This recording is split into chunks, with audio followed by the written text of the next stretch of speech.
Пошли. Все вместе. Какие ваши доказательства? They want you to comply. Cancel culture is about canceling. Кокаином. Up yours. Woke moralists. Up yours. This is systematic bullying that's happening. Woke moralists. Up yours. And they believe that they can then Woke shut us moralists. up. Up yours. Woke moralists. They seem animalistic is what I mean. No, they're worse than animals. The woke mob, they ruin everything. They stop Ben Shapiro from going to events and speaking. They stop Ann Coulter from doing it. I will never surrender even a single inch of ground to a pitchfork mob. You never cave to the mob. We will never bow to the mob. Ever. No matter what. Do you see the final expression of cancel culture in terrorist groups like Up yours. We'll see who cancels who.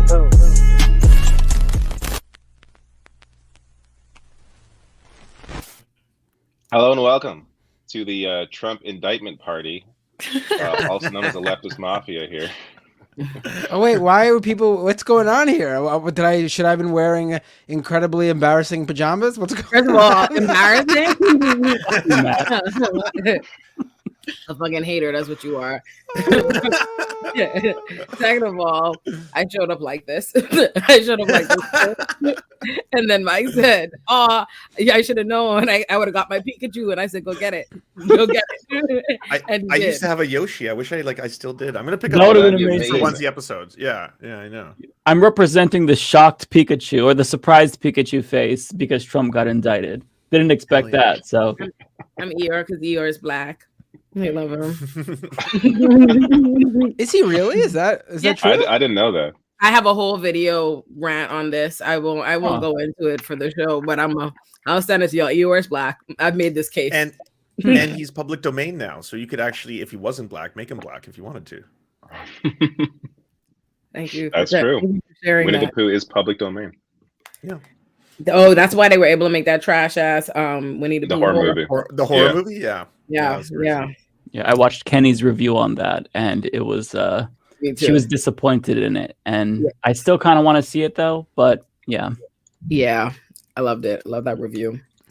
Maybe. So, should we jump into Trump indictment? I got some clips. I have Trump's first reaction. You can see that, and some other stuff. Let's do it. But so Trump was indicted just a few hours ago. It happened. I don't think it's unsealed yet, but it's around the hush money payments to Stormy Daniels that he sent through Michael Cohen. Michael Cohen already went to prison for this. Trump's the co-conspirator. No reason why Trump shouldn't already be indicted over it. But let me bring up. I just want to say Fox a couple News's reaction. a week or two ago, I invited Lance on the show when these rumors first started happening, and I was like, "Let's do a show on this," and he was like, "It's not gonna happen, man. It's not gonna happen, man." And I was heartbroken.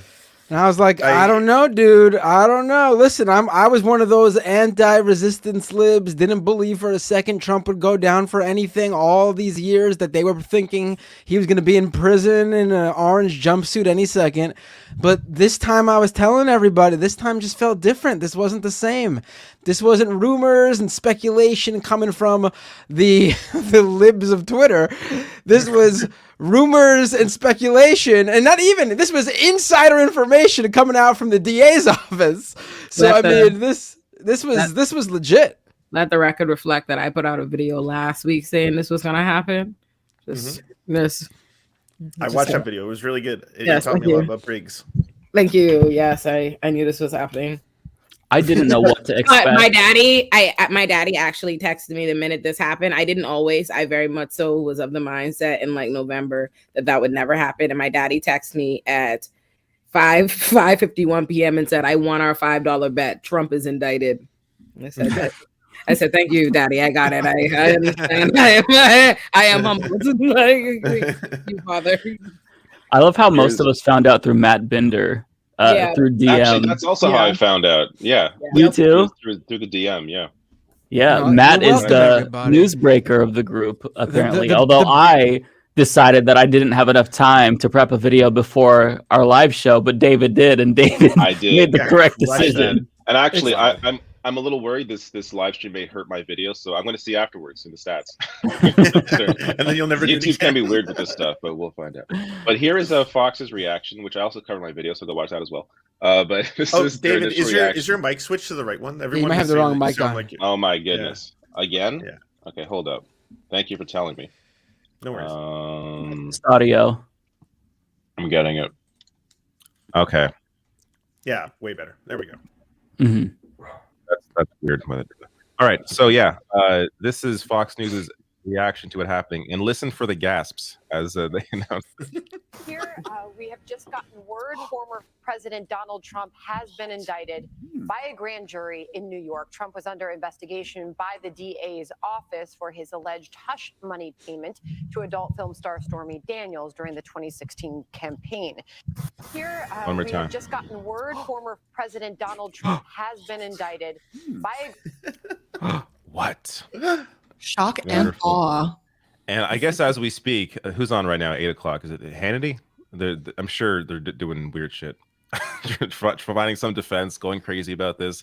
Jesse Waters, I already got some clips from him as well I can bring up. But I don't know. And what are your initial thoughts, everybody, on this indictment of Donald Trump? Do you think he'll be behind bars, or is it just going to be like, you know? Oh no, that's not gonna happen. That's not gonna happen. Yeah. At least not over this. There are some other cases that I think are a little more important, but we will get the mug shot though. That is the ultimate. That's the ultimate. Like that's it. Once we get that mug shot, that's it.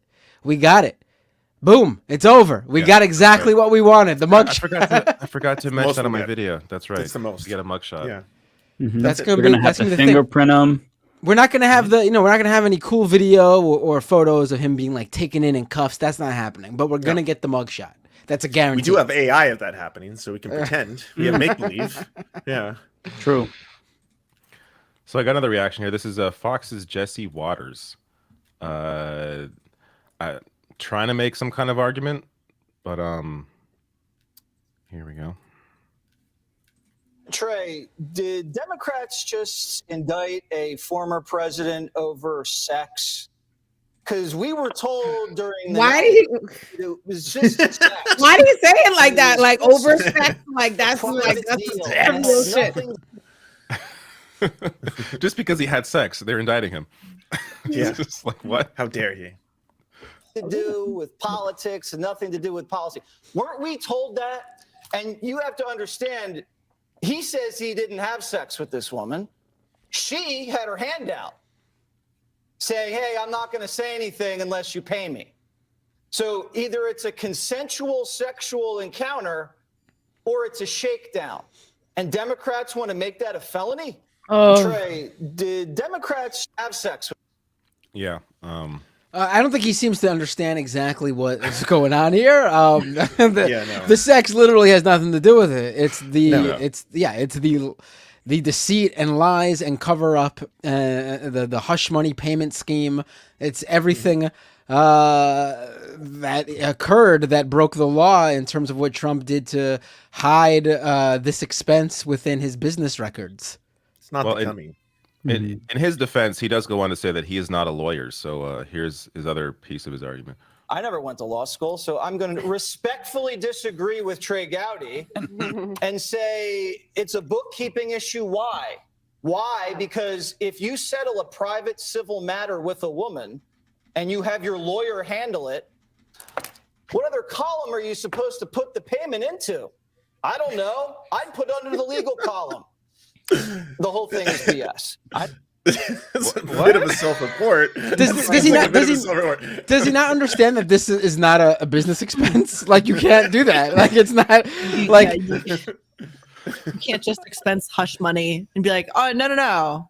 This is exactly what got I'm also not a lawyer, so I don't know if it's exactly, but this sounds a lot like what Trump's good buddy Vince McMahon just got in trouble with last year. Now, there was no legal ramifications for it so far that I know of in terms of investigations or anything, but Vince had to temporarily leave the WWE because he had paid off various women over the years, and this came out, and he had filed this as business expenses with his publicly traded company. You can't do that. You can't do that. Yeah, I have to say, though, that, it's not everything that I was expecting. I think that I had more fun when Trump got COVID. At least Twitter seemed more fun then. But I'm still happy. Like, I don't want to shit on it. Twitter. Yeah, those were the funnest days. I don't know. This one's for the election. No. Like... I got two of the funnest days on Twitter. Number one has to be when all of a sudden the blue check marks were allowed to do verified accounts on Elon Musk's Twitter, and every single person impersonated someone else. That was the funniest day on Twitter, in my opinion. Everyone I knew that I was hanging out with, all of my friends, everyone was just like, I could not stop checking my phone and bursting out laughing, like, oh my God, it just happened. Another war criminal, another US president confessed to their war crimes. Holy shit. Like, it was just, I'm sorry. I digress. January 6th. I do have, Twitter. Oh, that's true.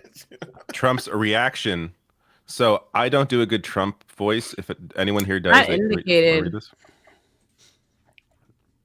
Anybody?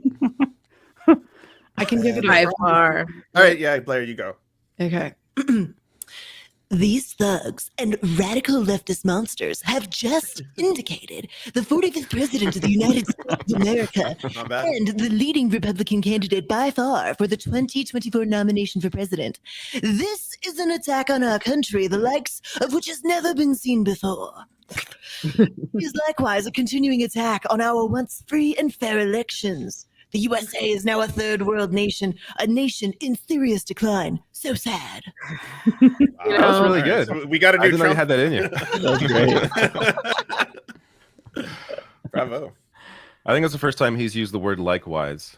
Proud of him. He's expanding his a big word for vocabulary. Trump. I know Alvin Braggs is in his house crip walking, talking mad shit. Like, listen, he's talking so much shit. He's in the house like, hey, who did that? Me? Like, who's the motherfucker that had the Boston Judge? Me.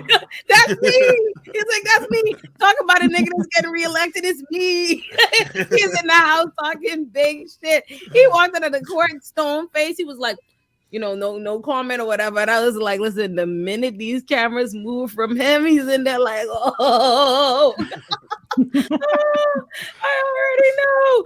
Trump done call that man every slur in the book, and he is somewhere going down a list of slurs for Alvin Bragg. I love it. There's nothing Fox could say to him. I don't care, sweetie. No one cares. He's charged.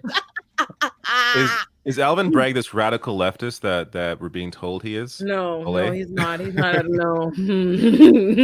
Oh, well, one could wish. No, the man's not a progressive prosecutor at all.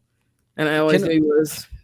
Can we pull up this tweet from Betty Johnson? Because I'm struggling to make sense of it. Betty Johnson? No, Benny Johnson. The BuzzFeed guy who got fired for being a plagiarist and then the Gay Cruise advertisement share guy. I just don't understand this tweet whatsoever. Does anyone want to help me out here? Emma Cass just turned Trump into Tupac. I don't understand. Wait, is that deleted? I don't see it on his timeline. No, Did he delete it? No, I just loaded it. Oh no, it's not. It was 2 hours ago. He's just a prolific tweeter. Never mind. Tupac. Wow. This do be Democrats just turned Donald Trump into Tupac. What I mean? Sweetie, what does that mean? Made him cool or something? Like now he's cool? Like, I don't know. Like we have to unpack that. You have to unpack that. What does that mean? That's not even offensive. What does that mean? I have questions. I just needed to be. What do you mean that you just made him Tupac? What does that mean? Like, I don't know. Because my guess is that he's trying to say that they just made Trump cool, maybe, even though that doesn't make any sense. But I don't know what else. What? I don't know what else it could be. This is very cryptic. I don't get it. I guess I'm not big brain enough.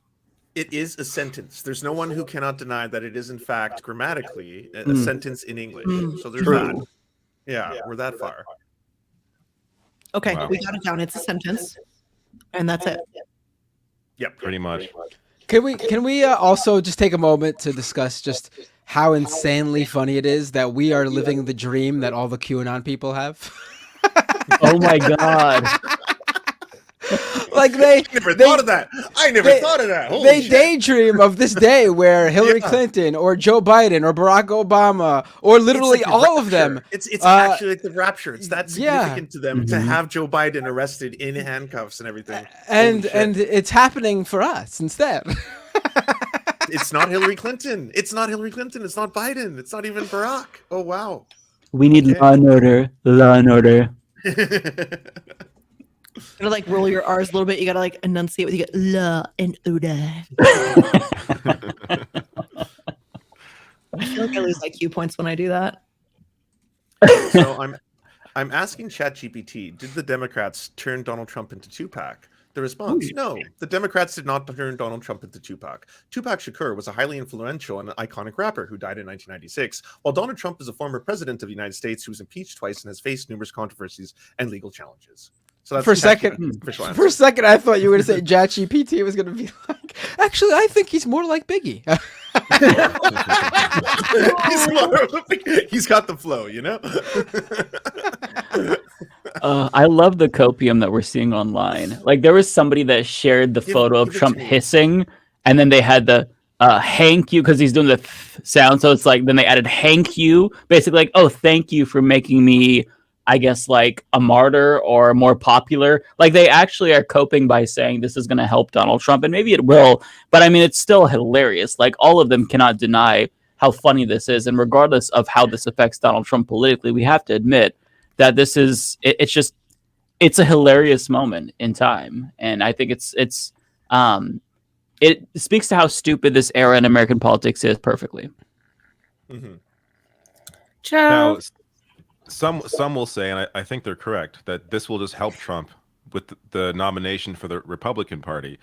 I don't think it helps him for the election, but I don't think this hurts him at all for Republicans. Now he's like a martyr. They're all, they're going to rally around him, support him, which is ultimately good for Democrats, because I think, as we've said before, Trump has a much worse shot than someone like Ron DeSantis, who's less of a known figure and doesn't really have the anti-vote the way that Trump has. So I say let losing here. Let them eat themselves alive. Listen, like do your Trump thing. Do your Trump thing. So I have a question from the forums. That's for Olay on this topic. They're asking, can Olay please explain the charges for the trolls and imbeciles that are still defending this clown and claiming he did nothing wrong? Also, mad love to the whole panel. Okay, so I didn't look at them to break them down because I don't care actually. So yeah, I actually don't care. To be unsealed. Yeah, we don't know yet. Oh, so we don't know the charges yet. Okay, so we don't know. It's likely over the See, hey, ain't it a good thing I'm not a fake lying bitch? Could y'all imagine if I was like, I launched into an analysis of some charges I've never seen. We all read the indictment is sealed. Woo! It pays to be authentic. I was like, I ain't seen it. That'd have been embarrassing. I'd have been there like Bethany Mandel. I was gonna say, honestly, why argue with anybody who's like a Trump fan, anybody who cares to like feel anything but at Trump being indicted? Like, who gives a fuck? Like, at the end of the day, you don't have to argue with them. He's fucking indicted. They'll come up with anything. It's not like there's anything you could say that would make them like, they don't give a fuck. That if they support Trump, they're not in reality. They're not reasonable people. They're not reasoning. Like, so just laugh. This is just a good moment for you to get your laugh off. Like, just slap your knee. Can you open that link that I sent in the private chat? I just want to point out this is a post from Donald Trump just yesterday on Truth Social.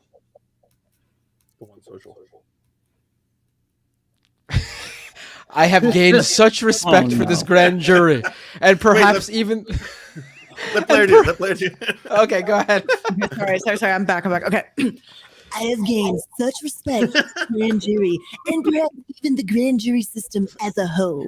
The evidence is so overwhelming in my favor and so ridiculously bad for the highly partisan and hateful district attorney that the grand jury is saying, hold on, we are not a rubber stamp. What the fuck? We are not a rubber stamp, which most grand juries are branded as being. We are not going to vote against a preponderance of evidence or against large numbers of legal scholars all saying there is no case here. Drop this sick witch hunt now. Fast forward to today, they indicted that same grand jury indicted him. He must have been feeling kind of comfortable after a week of nothing, and then he thought, "Oh, I'm free, I'm good." And They're then so full of shit. I love how like whenever something happens to them, suddenly they know the criminal system. The criminal system is messed up. Like, sweetie, ain't it a saying in this country you could indict a ham sandwich? We're keeping it consistent, baby. You should have saw it coming. You should have saw it coming. Listen, I love it. The more, it don't matter what they, because at the end of the day, don't matter what they say, you mad as hell. That's all I know is you mad as hell on the other side of that screen. You mad as fuck. All caps. Think about the amount of grown ass men whose faces red with rage right now. They in their house. But they dare not go nowhere because they still fighting them January 6 charges. Sit your ass down. You can't have another open case. Yeah, hopefully there's more to come, because this is like the weakest case. I mean, this is, he still broke the law, but in terms of, I guess, importance, this doesn't really seem like all that important. But so hopefully there's more good stuff to come. But I guess we'll have to wait. Also, hey, my chats are bringing up that someone is giving some crazy feedback in audio. I'm not sure which one of us it is. Is it? Who is it? It's me. Well, Lance, hello. So it's not him. My mic is new, so I can't like. I'm wearing headphones. It can't be me. It's not possible. Is it me? Maybe, because do I need headphones? Let me put on headphones and see if that changes. Wait, where are my headphones? Yeah, if you're the only one not wearing headphones, then I'm not wearing headphones. You're not? Since when do you not? So how you? I've listen to the show? never worn headphones. How do Are you you serious? How do you do that Yeah. with headphones? I've never worn headphones ever. The mic cancels it because the speaker from my computer is a little bit further away. Is the feedback on? Yeah, it was you. I just heard myself. Oh no, back in y'all's ear. New mic. Okay, it happens. Sorry. I heard myself back. Okay, if y'all say it's good. Y'all hear me echo back now? I don't hear any echo. No, I don't hear any Oh, echo I anymore. hear it. Oh, I'm playing twice in my. Oh, okay. You're playing twice in your head? Yeah, in my my headphones. Whatever, Maybe, it's fine. Maybe you have one of the videos playing on your maybe. computer. Maybe you have like one of the streaming. Or maybe it's coming through your speakers and your headset. Oh, maybe no. Yeah, I have the surf chat open. Maybe that's it, but I have them muted. Well, it's gone now. I don't know for everybody. Yeah, okay, whatever. Let's keep it up. Let's do the show. As long as you can hear us. Yeah, I'll be I fine. understand what's happening. Did we already read the DeSantis tweet? I can't remember. No. No, we did not. It's good because he's cucking to Trump like we knew he would. Oh yeah, he's basically saying he's gonna not uphold the Constitution and help extradite Donald Trump. Oh yeah, that you see what I'm saying? Lawless. And he says Soros backed Alvin Bragg like a number of times, really hyping up his anti-Semitic. Weaponization of the legal system to advance a political agenda turns the rule of law on its head. It is un-American. The Soros-backed Manhattan District Attorney has consistently bent the law to downgrade felonies and to excuse criminal misconduct. Yet now he is stretching the law to target a political opponent. Ridiculous. Florida will not assist in an extradition request given the questionable circumstances at issue with this Soros-backed Manhattan prosecutor and his political agenda. This idea that like Soros, like they try to make it sound like Soros like handpicked this guy to go after Trump. Soros gives to Democrats, so they can claim anybody is Soros-backed. It does. This has nothing to do with George Soros. Like this, God, the boogeyman they use with this shit. When all politicians are being paid lots of money from massive corporations and billionaires, regardless of party. This idea to target Soros is so just completely absurd. I just want to say, damn, David, have you been practicing your Ron DeSantis impression? That was fantastic. That was just my voice. Yeah, that's the. I mean, that exactly. That's about the That's the kind of charisma he brings to the table. Hey, you said it, not me. You said it, not me. Can I highlight this Facebook comment? Is it even possible to do a DeSantis impression? Like the guy, there's nothing to accentuate. It's just a voice. Like there's nothing there. Interesting. Yeah, there's nothing interesting. Sorry, I love this Facebook comment. I have to bring this up. Are you people so damn naive and gullible? And can't you see this was and is part of the plan?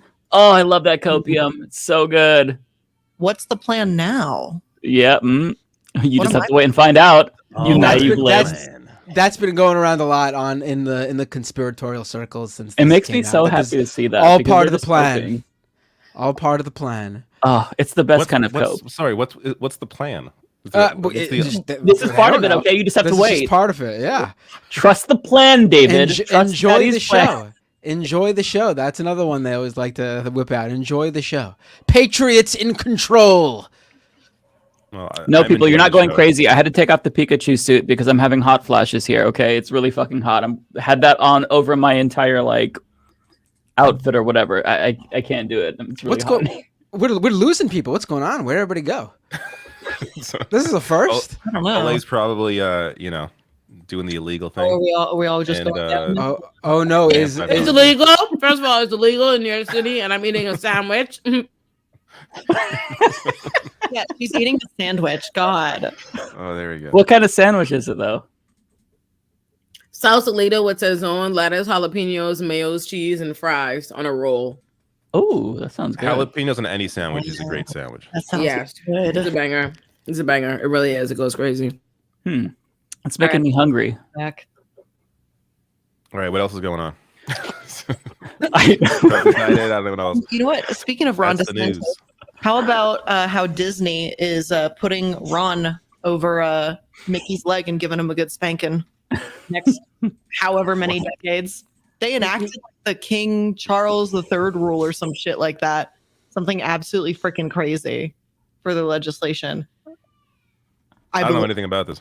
Okay, so apparently, I guess there's a loophole that you can make some rule about how a body can be governed within a state or something based on the death of King whatever the third's death of the last child plus 22 years, which would be the current prince's child or something like that. So that child has to grow up, die, and then wait 22 years, and then they're allowed to make certain legislative changes or some shit like that. And so Disney enacted that rule. Damn. Right here. Sidesteps DeSantis with a royal clause. This is freaking real.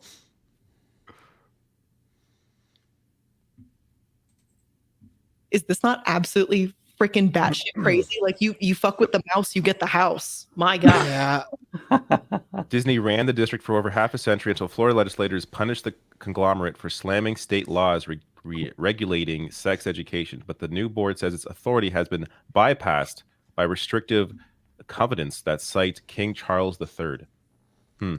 Honestly, this feels like one of those situations because, I hate Ron DeSantis, obviously, but also I'm not a fan of a corporation having some sort of eminent domain control over an entire swath of a state. Yeah. It's sort of like the enemy of your enemy is your friend. But in this case, I'm not sure which enemy is which enemy. Honestly, yeah. Two enemies here. Restrictive covenants are terrible. They're literally the roots of so many racist property realities in America. They're alarming as fuck. But yeah. That's just a separate truth about restrictive covenants legally. This is great. Yeah. Kiki. I guess in this scenario, I go with obviously Disney over DeSantis, but I'm not like rooting for either on their own.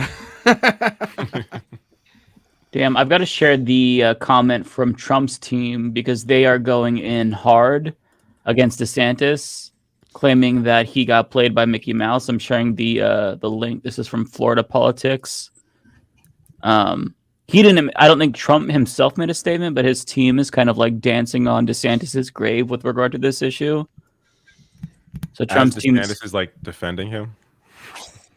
Yeah, of course. Which, by the way, total bitch move. I bet you actually, if DeSantis was like, good, he should be in jail, he might actually get more support. Like be the alpha male. That's what Republicans like. Is just it's the anger, the emotion, the throwing shit at the wall. Like whoever throws the most shit at the wall is who gets the vote. So if he is as crazy as Trump is, he would get the support. Yeah, here's the statement. So President Trump wrote Art of the Deal and brokered Middle East peace. Ron DeSantis just got out-negotiated by Mickey Mouse, said Trump ally Taylor Budawick. Yeah, so they're going in on him, and you love to see the fighting. It's great, and I'm rooting for Mickey Mouse here. But overall, I think that the deal itself is extremely weird. But you know, there's really no winners in American politics.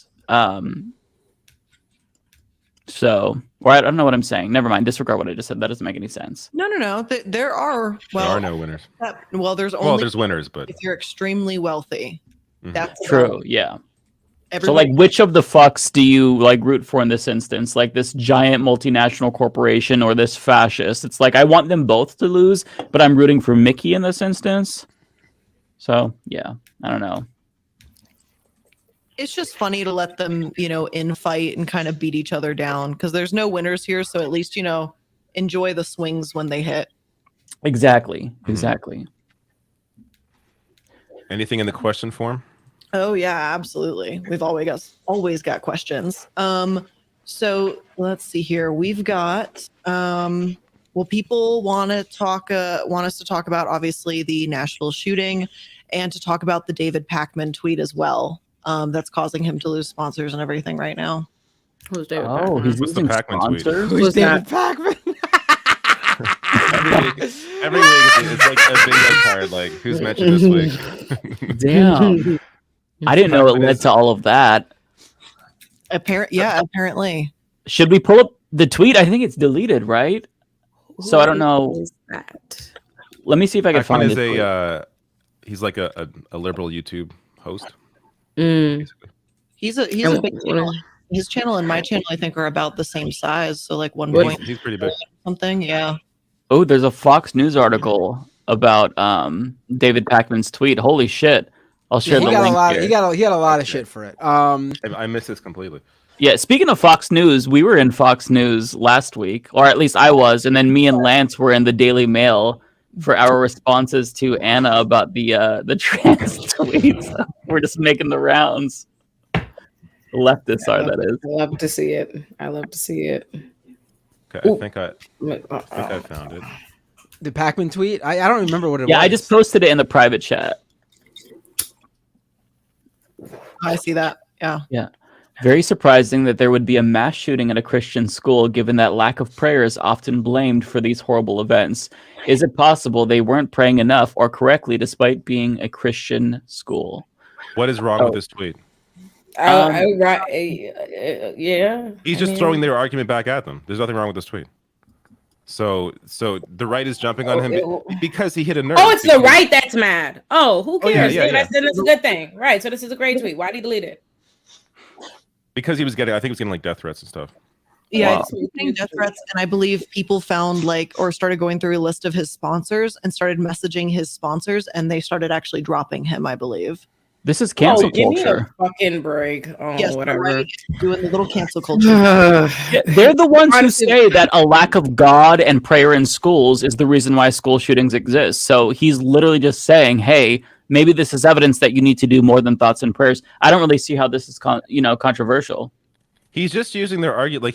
There's nothing wrong with that tweet. He's just throwing their hypocrisy at them. He's just throwing their argument back at them, being like, clearly it's not about the prayer. That's all that tweet is saying. He's not saying like they deserve it or anything. He's just saying this is what you guys say. Prayer is what stops this. It didn't stop it here. It's such an innocuous tweet. Like I wouldn't even think anything of this if I just saw this randomly. Like this is nothing. Yeah, they really are the hypersensitive PC snowflakes that they claim the leftists, because they get so triggered by the dumbest things imaginable. I don't think that is controversial. but I understand him deleting it if there's all this backlash and death threats. Holy shit. So any other thoughts on like the shooting? Like I did a video on it. I mean, I feel like I've done 1,000 videos on guns and shootings, and I've discussed how Canada has like how our laws are set up and how that could help to stop some of this stuff. You can still own a weapon, but you got to go through a process to get a license, and there's training, and there's a background check, and there's a waiting period, and then you got to do one for when you buy a gun. So like I'm like talked out on this topic because it's the same thing every time, right? It's just recycle, the same obvious points that don't. What more is there to say that hasn't already been said? Like, we have the same fucking conversation every time there's a mass shooting, and it's exhausting. It's the guns. Like, you can support gun reform without supporting gun confiscation or, you know, anything like that. All we're asking for are very, very moderate, popular reforms, and we can't even get that because, you know, one of two parties is controlled by the gun lobby. So that's what it is. This will continue to happen until any action is taken. And we've kind of just collectively decided, or I should say Republicans have decided, that this is just a part of American life now because the gun industry's profits, that's more important than the lives of children. So yeah, there's nothing else to say about this, I feel like. I mean, certainly it is really despicable the way that the right is trying to use the identity of the shooter to like make some broader point about trans people.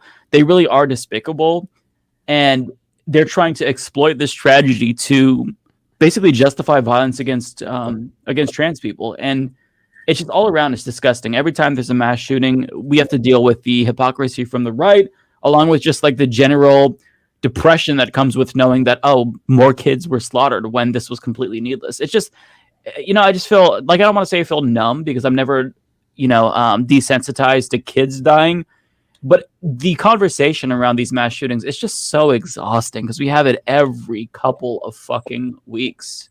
Well, and you're right. The question, you know, the ponderance that remains is when have we buried enough children's bodies? When have enough children died that we can be satiated by their blood seeping into the fucking ground? I'm sorry to be so dramatic about it, but these are kids. They didn't have a choice to enter this world. They're just trying to get by.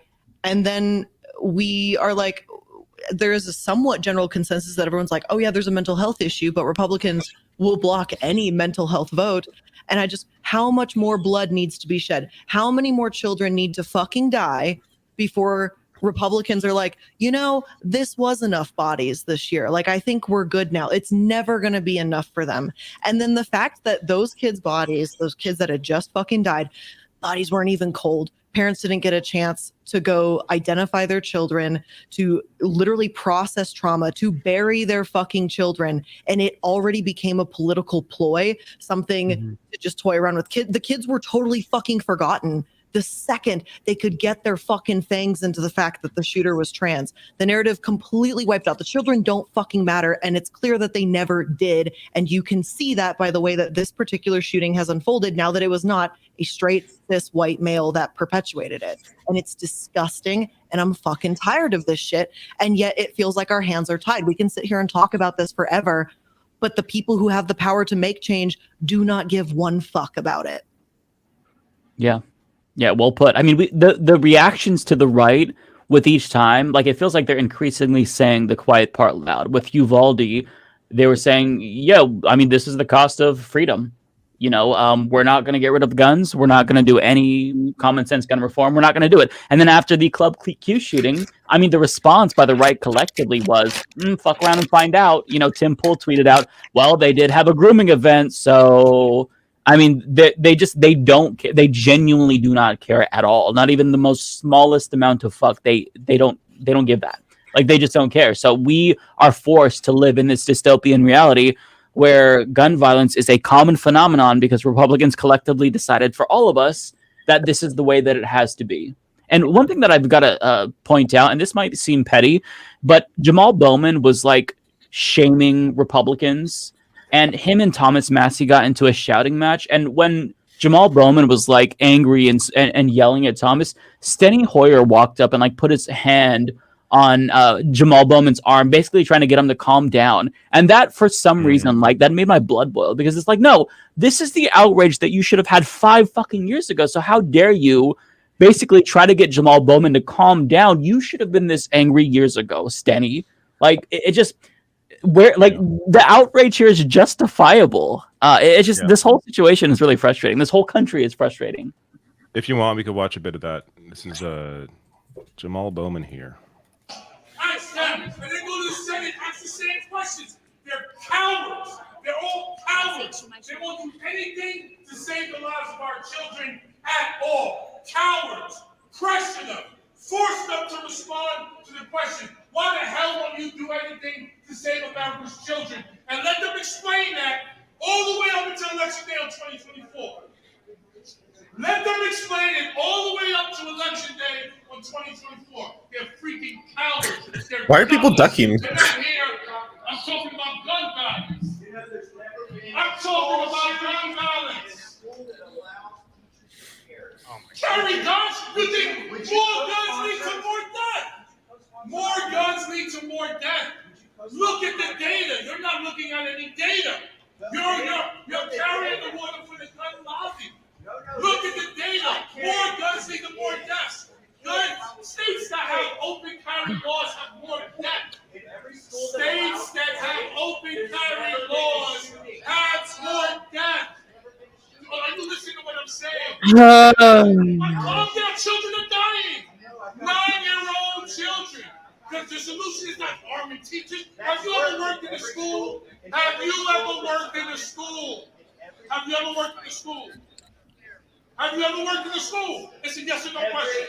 Have you ever worked in a school? You will not answer my question. Don't stop and talk to me. Okay, I'll bring it down a notch. I think that's fully justified.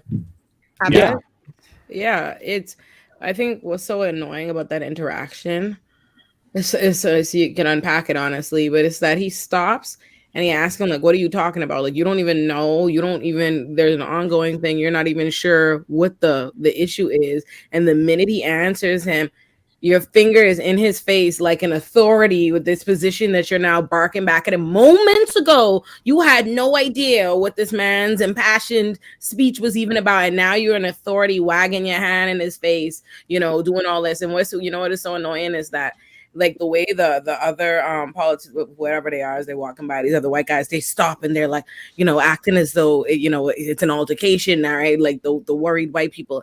And it's annoying because it's like, this guy is already talking. This is a controlled environment. It's no, who he is. This is look where we're at. This is Jamal Bowman. You know what's going on. There's no danger afoot. This guy feels comfortable enough to stop, engage him in the now back and forth, whatever. Now the white people are like, oh, you know what I mean? Over at Jamal Bowman, like, I was like, oh, Yeah. Here, where Steny Hoyer goes to him and, like, just it tries to stop him here. Yeah, and there's a second part of that where Thomas Massey gets frustrated and tries to walk away, but then Jamal Bowman follows him, and then Thomas Massey's like, get away from me, basically, after he's the one who decided to engage with Jamal Bowman. And it's funny because he's pretending as if he has these solutions, which, it's more guns in schools. But as Matt Binder pointed out, Thomas Massey. The Parkland shooter, that happened in an environment where a guard was armed and was too afraid to confront the shooter. And so these solutions of more guns in schools is nothing more than a thinly veiled attempt to placate their constituents. But the reason why they propose this is because they take money from the gun lobby. And even though they know that more guns equal more gun deaths, less guns equal less gun profits. And so they know that they have to do that. They have to play the game. Thomas Massey, if you look, for years, he's been saying, I haven't taken money from the NRA, for quite some time. But if you go through the history, and I shared the link to the video that I posted today when I talked about this, he's taken money indirectly and directly from the gun industry. And over the course of his career, it's tens of thousands of dollars. So it's not like all of a sudden, if you stop taking the money, you're no longer beholden to them. Of course you are. You're corrupt. You've been bought and paid for. So they know they have you. You don't have to, give them more money. it's less about the NRA and more about the gun lobby generally. Like my understanding is the NRA doesn't have as much influence as they once did, but there's still a gun lobby. There's still Yeah, and in a lot of ways, the NRA has kind of won the culture war in a lot of respects. For people in America, associate the fact that you have to have a and I'm going to reiterate this, well-regulated militia, but they have the right to bear arms. That's so synonymous with the idea that guns equals freedom. You cannot restrict guns in any way. Where it's like, okay, let's get down to brass tacks here. Well-regulated militia, that was for land-owning white people. All right, that's basically what that meant in that period of time. It wasn't for women. It wasn't for black people. That's what the well-regulated militia was. And now they still extrapolate that today in the modern day and age to be like, well, this means that I'm allowed to have an AR-15, a fucking tank, grenade launcher, get me nukes. Why don't you have nukes, America? Where's your fucking freedom? That's all I gotta say. Yeah. How many of you have nukes? Well, by the way, like, you know what? Pile in his lifted fucking truck, okay, to go coal roll people while waiting in a fucking McDonald's drive-thru, okay? It was never for him. It was never for that. It was always supposed to be for a militia because back, 300 years ago, we were living in literally different fucking times. You needed to have people who were ready to take arms to go to battle for your country. That is not the state of our country anymore. The rule, the way it's defined, it doesn't work in the modern age. And surprise, someone who wrote a document over 300 fucking years ago couldn't predict the future. How shocking. Yeah, and what they mean when they talk about the Second Amendment, they mean white people. Because I mean, look at Philando Castile. Did they give a single fuck about him? Nope. Who had a gun? Look at all the pearl clutching with trans people who are showing off with their ARs and stuff like that. You know what I mean? They don't want trans people armed, people of color armed, just them. I mean, the reality is, if there are different canons of constitutional interpretation, right? But it's originalism that Republicans cling to is what it is, and reality is that if you go by originalism, the Second Amendment would be read out of existence, right? And so I actually was taught constitutional law in law school by a conservative, like a really conservative guy. And so what he would say is he said, because it would, right? A well-regulated militia, blah blah blah blah blah. All the different actual originalism interpretations of it is that it was never meant to apply to what our current thing is, and that also does not mean it cannot be. Nowhere did it ever mean in any variation of it that it can't be restricted or regulated like every single other right that's found in the Constitution, whether in explicitly or through constitutional cases. But nonetheless, so how he would justify it is he says, you have to read the Constitution with a reliance theory, with the underlying belief that people have relied on this right for this amount of time, so you can't read it out of existence. That would be that's their mindset. Then the minute you get to talking about Roe v. Wade and stuff like that, it's get out! I don't care. I don't give a fuck. It doesn't hold up to originalism. So it's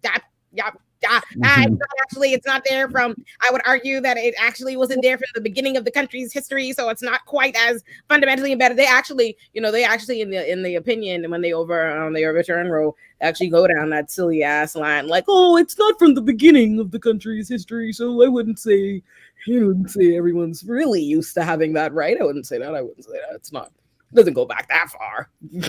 And as you mentioned, there are restrictions on rights, like restrictions on free speech. There's defamation. There's incitement of violence, threats. So the idea that this is a right, okay, how about a right with restrictions like other countries have? You can still own a gun in Canada, but there are restrictions on that ability to own that weapon. Stuff is basic, and we do it with all this stuff, right? It's the same way. Like, even if you think, like you said, like free speech, like the fact that hate speech or fighting words are not considered part of that protection of free speech is something the Supreme Court found in a constitutional case. Obviously, you don't see that written in the Constitution. They do that all the time. Everything is regulated, right? Like that's the whole thing. Even down to the fact that we have committees in Congress was something they had to like make a case and find and come up with if you give it an intelligible principle, like I guess you could find it. And Scalia was like, where the fuck did the Constitution say that? And they were like, could you chill?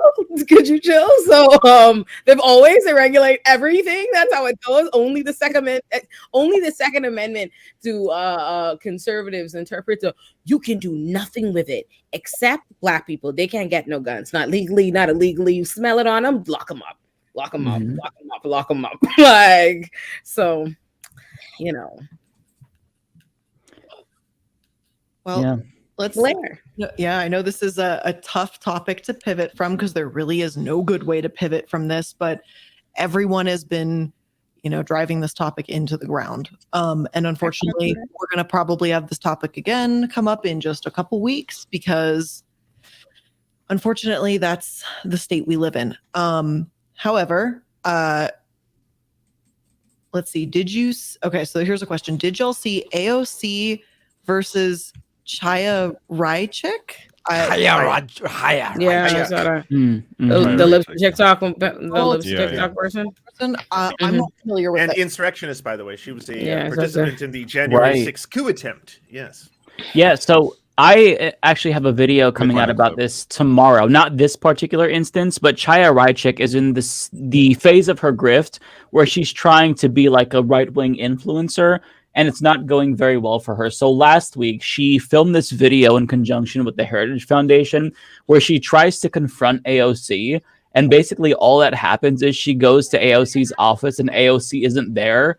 And then she posted the video. I haven't seen this. You haven't seen? Okay, yeah, we should watch this first then. Okay. Thank you. Based. That's it. Yeah. Well, there's also all that she got. There's a tweet earlier somewhere showing that AOC took a picture with Chaya Raichik before she told her who she was. And Chaya Raichik was like, AOC took a picture with me thinking I was a fan of hers, LOL. And she's saying that about herself without realizing she's just basically saying that she's so unimportant and meaningless that AOC could not recognize who the fuck she was whatsoever. She had no idea who I was. I'm so insignificant. I never inspired about you're actually super transphobic, and I never want to use Based. Oh, what a great clip. I didn't know that happened. Awesome. Yeah, awesome. So to give you some additional context, so she posted another video of her going to AOC's office, and she wanted to confront AOC about the lie that AOC told, because AOC said that Boston Children's Hospital received a bomb threat after libs of TikTok claimed that children were given hysterectomies. They're trans children, which is not true. And that's all that AOC pointed out. And she's trying to claim that AOC lied about her. So she went to AOC's office last week. AOC was not there. And she shared that video as if it was like amazing. And then nobody watched it. So then she went on Tucker Carlson's show so he could promote her video. And she's like, yeah, she cowered. She didn't want to talk to me. She just wasn't in her office. Like, that's all it was. And even after Tucker Carlson promoted it, it still didn't go viral. It went nowhere. So finally today, after returning to her office to find out that AOC wasn't there, she ran into AOC in the hall and got like that 6-second interaction where AOC was totally owned by Chaya Raichik. So, I mean, she got her moment. This is what the transition to influencer looks like for Chaya Raichik. It's very, she just doesn't have that X factor, right? She's very milquetoast. She's monotone. She's untalented. She's unbelievably boring. She's so boring. Her and Matt Walsh are two of the worst individuals because they have to be. I feel they have to be extra venomous and evil because if they don't say extreme things, no one's going to pay attention to them. Matt Walsh is so dry to listen to. He's like, but then he's like, the superiority of the Anglo-Saxon race, and then all of a sudden you're like, oh, okay, well, this guy's a white supremacist. I'll listen. I'll pay attention. You know, Chaya's just like that.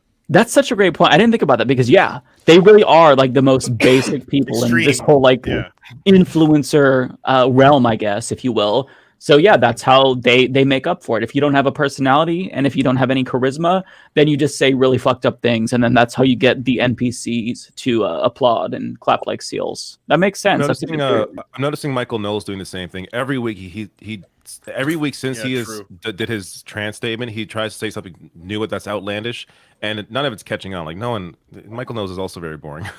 Yeah, but it's this attempt to try to get in headlines, try to get rage clicks. Like it's very boring. There's a lot you have to do when you have no talent and you're not intelligent, so you don't really have anything to say. Like, you have no knowledge of anything. Like, Matt Walsh, didn't he say that he didn't even finish high school or something like that, or didn't go to college? I don't remember what it was. He finished high school. He was in a meeting where they asked, "What are your credentials to speak about the medical intervention of children?" Which is a very fair thing. Why do you feel you're qualified to speak about the healthcare of kids in this district? And his answer was like, "Well, I might not have all that, fancy city learning or whatever. He's like, I may have only gone to high school. I may not have gone to college." And now you're just like, "What? This is it?" Also, have we lost our host? Does that mean the stream is down? Well, I'm one of the hosts, so I can still. Oh, okay. Yeah, interesting. I can still say he's it. back. There we go. What happened? David, you're muted. I was trying to go on mute and I completely deleted myself. Okay. Oof, oof, oof. I'll figure it out at some point. He was having too much fun. Okay, so not because I want to bring this back to the shooting, but this question that someone asked us, maybe I'm sitting here and reading this wrong, but I don't think I like the phrasing or the premise around this question. So I wanted to present this to you all, to see your opinions on this as well, because this is aimed at Olay, for Olay to answer, but I think this is more of an open discussion, and I don't like the way I'm reading this, so let me have you guys take a stab at it. So it says, Olay always has the drip, love you, that part's good. Question, should we treat the shooting as a hate crime? More and more evidence as it being an attack against innocent children who just happened to be studying in a Christian school. Who cares if the shooter was trans, but she was driven by hate? No? That's not the same. That's not the criteria for a hate crime legally. First of all, it is a mistake. Most of how hate crimes, what happens after things like this is they use these as opportunities to expand the criminal system and mass incarceration. They'll pass more criminal laws, and they'll pass these hate crime laws that in application always get charged against the actual marginalized classes they're allegedly meant to protect when they're sensationalized and passed, right? Like, statistically, most hate crime charges actually are applied against Black folk and other people of color, because that's the majority of who's in the system. So in general, the hate crime discourse isn't one I want to engage in. 1, 2, it wouldn't motivated by hate. I don't know what all the specifics are on what this person's motivation are. If was there a manifesto that dropped? Do we know? Or they haven't released the manifesto. They haven't released. There's no indication as of this point that this was a targeted attack specifically because the children or teachers were Christian. There's absolutely zero evidence to prove to even indicate that at this time. That feels very much so to me like a Republican talking point that's already been thrown out for people to go in the same way that every time the majority of these mass shootings are carried out by white cis men, and whenever that's the case, and all of a sudden they don't want to talk about the identity, the shooter has nothing to do with it. It switches to it's about mental health and this Lone Nat Wolf and blah blah blah. This poor young man had his life ahead of him. This young boy had his life ahead of him. Exactly. And it's not like this is the first. We've seen recent mass shootings where they've tried to jump out and try to pretend it's a trans person, and you find out that's not true or whatever, but they've tried to do it. So when they get one, if they get one, they're just going to weaponize it. That's all it is. And I think it's important to recognize when Republicans are throwing out to you manufactured talking points and they're doing things to further their own agendas and not play into them. So that's essentially that's my answer. Right. I mean, it seems like for this specific case that not only did this person go to the school, but apparently I just saw a report today that one of the victim's fathers was apparently seeing her as for mental health reasons or something. Like, he was a pastor providing mental health care or something for her. I have no idea exactly what it was, but he had some connection to one of the shooter had some connection to the one of the victim's fathers. So it seems like it's going to be something like that, if that's even it. No indication it was some sort of hate crime against anyone due to religion. I think the reality is America loves to skirt past root causes, but America's the largest manufacturer of guns in the world. And America is the only country that deals with mass shooting after mass shooting after mass shooting after mass shooting.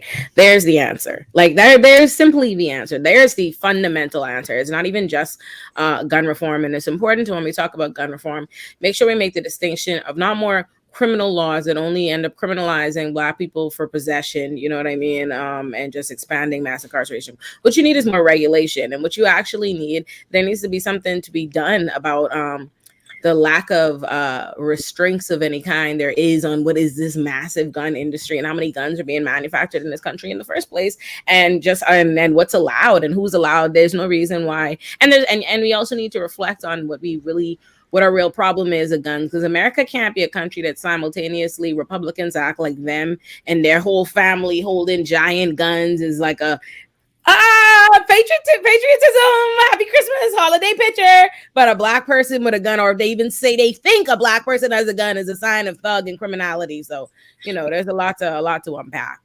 I saw that today too with I guess there was a trans person. There's a video of them like holding a gun, and it was Charlie Kirk that was like freaking out about it.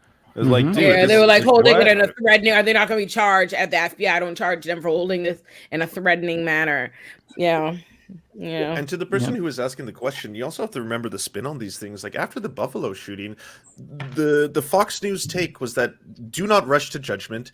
This was not an attack on Black Americans. This was not motivated by white supremacists. This was an attack on Christianity, and this was an attack on Christians. This was a motivated attack on the Christian faith. That was already the narrative they were spinning. And then as more details came out, it turned out, no, this is a white supremacist, and this was an attack on Black Americans because they were Black. And that's like, it's not wrong to think, to point in the direction of a hate crime when there are multiple pieces of evidence that steer you in that direction. I didn't say anything too much before when this topic first came up, but I have the opportunity now. So I just want to say, like, when I covered this on my show, it's, I say don't even feed into any of this bullshit, any of this narrative they try to pull. I mean, they did this. This is the same thing they did just 20 years ago. Every time there was a shooting or something that they considered to be a terrorist attack, where they automatically blamed Muslims for it. Mm-hmm. We are seeing the same thing time and time again with the right, where they consistently, when it's a shooting where a straight cis white man is involved, they don't want to talk about the shooter. They want to focus on the victim. When we find out, like we often do, that there's some sort of far right or white supremacist, white nationalist, neo-Nazi motive behind it, they even double down on not wanting to cover it. Hell, sometimes they even go further and say, oh, maybe we should look at the reason why young white men are so angry in this country. No, none of that matters at all. It's all a fucking bullshit way for them to get off the main issue here. It doesn't matter who's doing the shooting. The shooting would not happen if the gun laws in this country weren't what they were. White supremacy, white nationalism, neo-Nazis, they exist many different places outside the U.S. Yeah, we do not. There's Muslim people all over the world. There are trans people all over the world.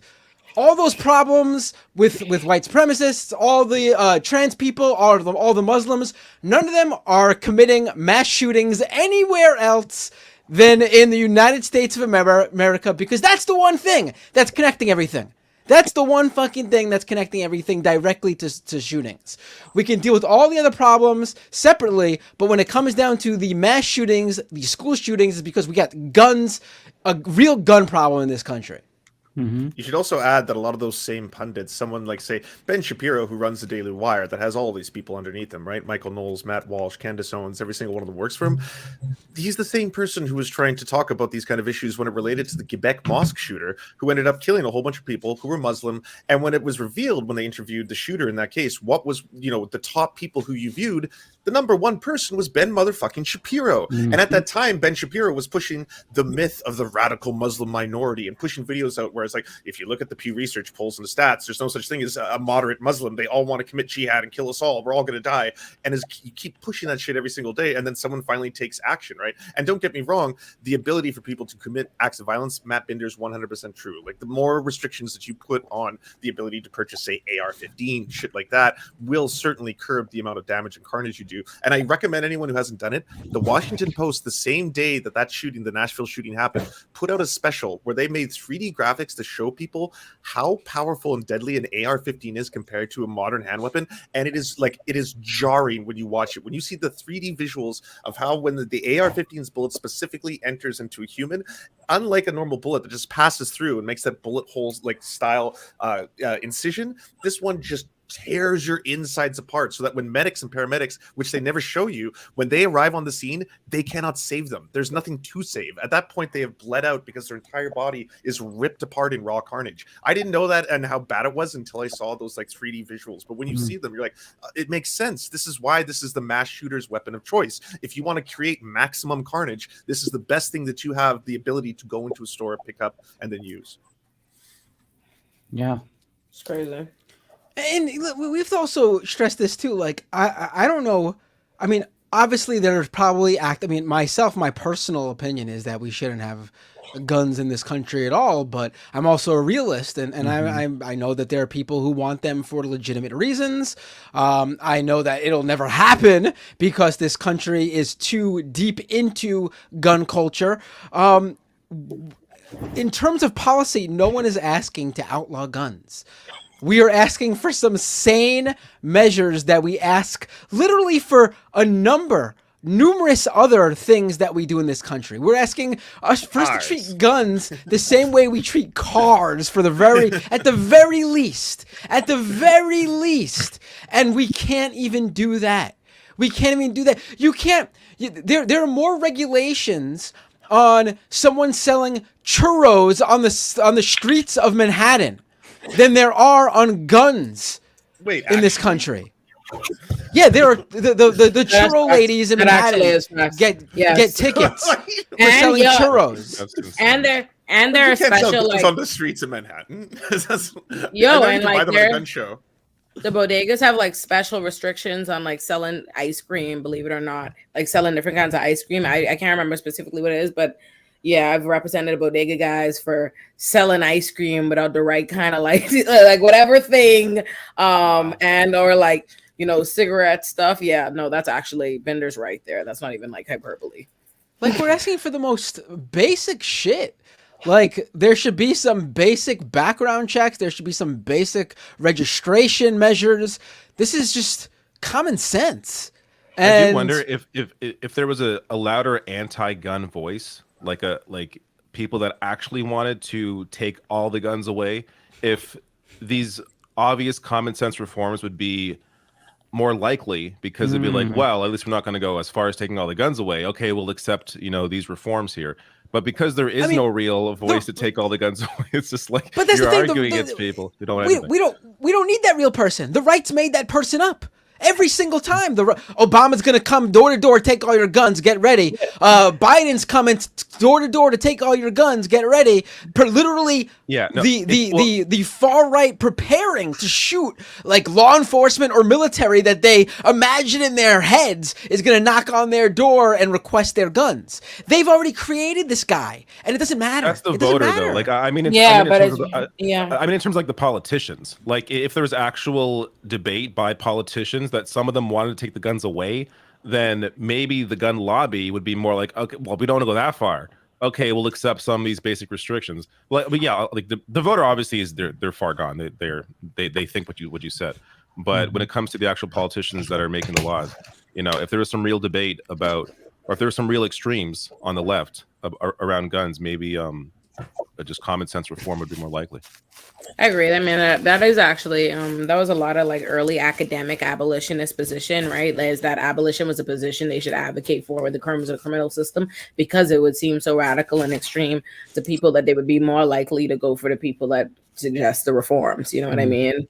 Which are steps there. So yeah, I think that makes sense, David. And that's really a strategy that could be used on any issue. Like go to the far extreme when you're in government, and then hope for something a little better than what you have.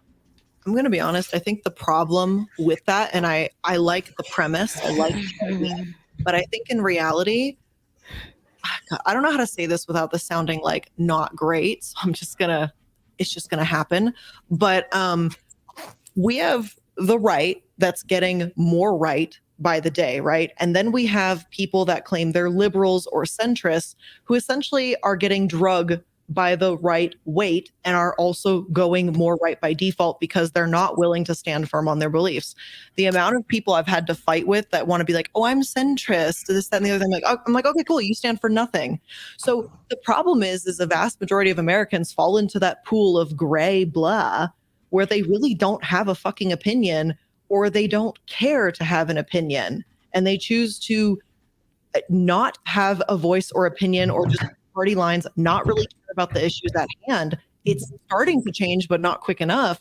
And the problem with that is when you have the right that is so unified over this whole, there will be no restrictions ever, it doesn't matter. And when they create this boogeyman, like what Matt was saying about this fake person that is going to take all your guns, that Obama's going to do it, that Biden's going to do it, and no one has ever advocated for it, it doesn't matter because the nightmare in their heads is so much more extreme. And then so many Americans are so freaking passive that monster might as well be here.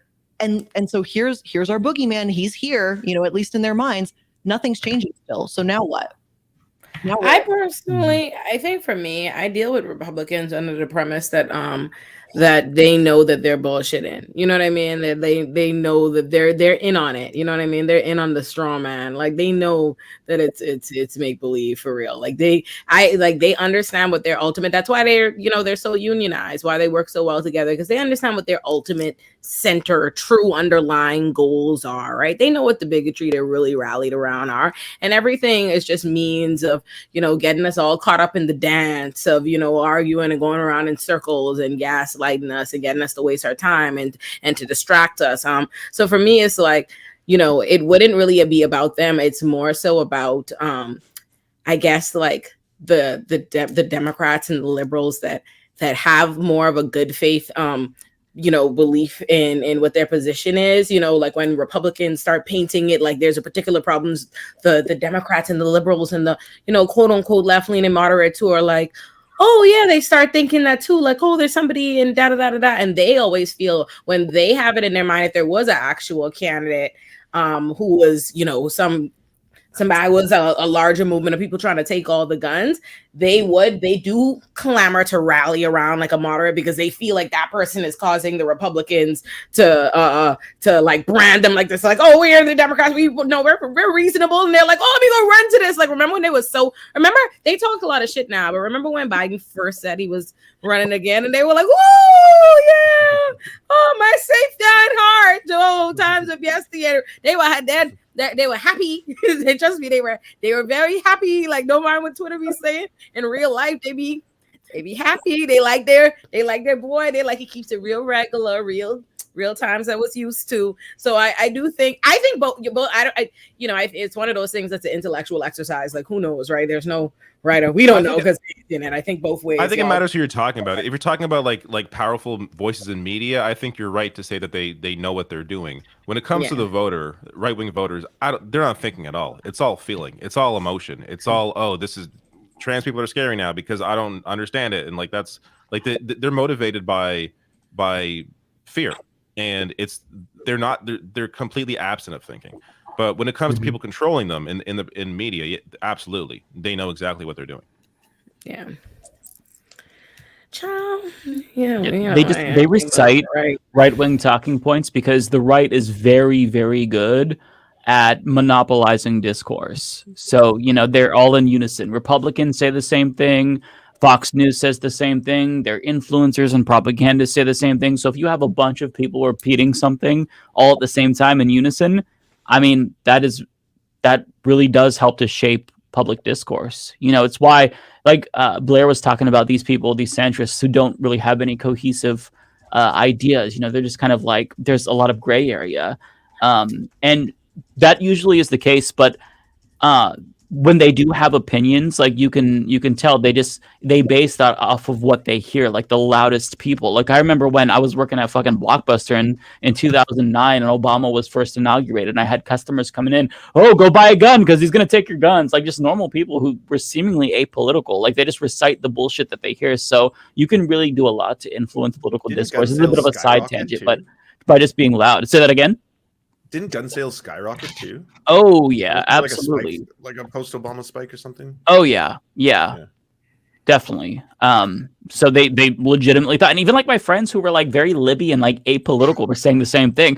Oh, I'd like to see them take my guns. It's like, motherfucker, you don't have any guns. I know you. You don't have guns. What, your dad's gun? That's not your gun. It's just, they repeat what they hear, and Democrats could learn a thing or two, at least strategically, from Republicans. But that's a little bit of a side note. Like people kind of just. They're sponges and they absorb the bullshit. So if you could be really loud, that's how you can influence the normies, Speaking of the power of media, I saw this clip and I laughed out loud. So this is Rick Stengel, former managing editor of Time Magazine, and listen to what he says here. So they're talking about Fox News, which his point about Fox News is accurate, but it's completely lacking here in any sort of self-awareness. I mean, what's been so disheartening about it, having been in the news business virtually my whole life, it is a business. I've never seen people make decisions about coverage based on business, based on profits, based on ratings. What? In the news that business, is such bullshit. What a lie. What the fucking categorical lie? Chris Hayes admitted that climate change is a ratings killer, which is why they don't talk about it. Like, why would you even lie like that? Why would you even lie like that? Everybody Trump endlessly in 2016 because he drove ratings. Like this. Right? Empty podiums. Yeah, empty podiums, chairs, flags. As long as Trump was going to show up, fucking they were there. Yeah, and didn't I forget who it was exactly, but one of the executives at CNN, didn't he say that? Like, oh yeah, Trump he's amazing for ratings. Like they admitted this CBS stuff. actually. The CBS, dude who right, yeah, I can't remember his name though. Julie Chen's husband, Les Moonves. Oh, Les Moonves, yeah. News. And so what we've seen from Tucker Carlson to the CEO is that all of these decisions are based on pure numbers and revenue, and That's probably true. overseen by the Wizard of Oz himself, Rupert Murdoch, who cares about that. So yeah, of course that's true about Fox, but that's also like when it comes to true other of everybody. Yeah, like True about everybody. There's a difference, like in terms of lying about an election, the results of an election, but still, when it comes to deciding what to cover, who to prop up, how to cover, the framing around issues is a big one. They're always, when it comes to economic issues, always pro-business framing around every issue. So it's like that's all driven by the perspective that they want to see and what benefits their business. How do you not acknowledge this? Anybody that is content creating is talking about what is relevant, what people are going to galvanize around, which is trying to gauge engagement. That this is capitalist world, right? That we're talking about things because that's what people are talking about right now, and that's what they're gonna, come to hear about. So that's not real. What his real argument should be is, they are making up absolute lunacy. There is no sense of fact checking, it's like journalistic. They're not in the world with us. It's complete foolishness, hogwash, and they are educating the minds of America and making a significant part of the population considerably dumber. And we should put a stop to it at once. That should be the talking point, but not like, do you believe that they just do things purely for engagement? Do you believe that? Would you believe that? Like, yes. I'm currently trying to learn algorithms as we speak. Like I'm trying to engage. I'm working on my engagement. I'm trying to learn. Right. Yeah, Fox News is the logical conclusion to audience capture. They intentionally lied about the 2020 election because they know that Trump sycophants would abandon the network for like OAN or Newsmax. So they said what they thought they had to say to keep their audience, right? So to pretend as if all news doesn't function that way in a capitalist system, these are businesses, not news organization. News comes second to the profit motive. Like they have advertisers to appease, which is why like you don't hear them have robust conversations about a single payer healthcare, because then what health company is going to want to advertise. And you can apply that to any single industry. You know, back in the 2020 primary era, you'd have Chuck Todd talking about how Bernie Sanders is terrible, and then cut to a break where it's like, hey, this segment is sponsored by Boeing. I mean, this is the world that we live in. Unfortunately, these are businesses, not news agencies. Not us, though. We live in hell. Anyway, we really do. Sorry, we do. This is just hell. I think you just gave one of the bingos, Blair. One of them is like, shit. Blair ends a serious thing with a funny one-liner or something. Yeah. And if y'all don't know, inside the Leftist Mafia Discord server, I guess we have some folks in there that are playing bingo right now as we're streaming about things that we might say or do during every single Leftist Mafia episode, which I think is really freaking cool. So goddamn I love predictable. All of us are so predictable. Did they get a bingo yet? Did we do it? Oh yeah, did anyone get a bingo? I'm taking a look in there. Has anyone? What are the rules? Like, what are the? Yeah, what's the bingo card? All of you have to do a spin. It's pretty funny. It's basically like I already know I'm about to I catch a both bunch of hate it sprays. and love it, but mostly hate it. I'm about to catch 26 phone shots. Potential calls that they can make. It looks like as of right now, one is bad mic audio. We got that earlier. Automatically within the first 1 minute of every single episode. Number two, Lance almost does spit take while drinking water. That hasn't happened yet today. Olay calls out a chatter. 4, Lance mentions online ghoul he follows. 5, Matt or David mentions their kids or immediate family. 6, Blair won. That should be Mike. That should be Mike. There should be Mike. Mike, but yeah. And now they're adding emotes saying hi. Hi, Dynamic. Yeah, we're reading your post right now. 7 is the Mike Trump impression. 8 is Matt's laughing drowns out all the other speakers. Oh, I think I did that earlier. Yes. 9 is David talks about Canadian politics.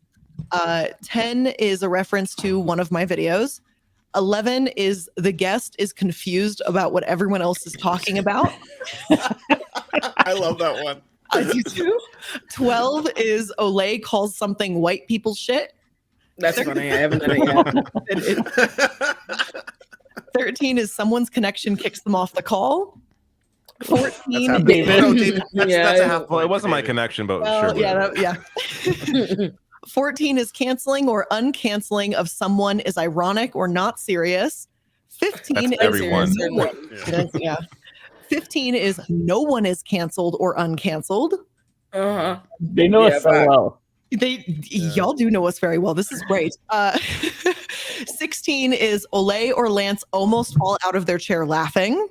Not yet. 17 Bring your buddy.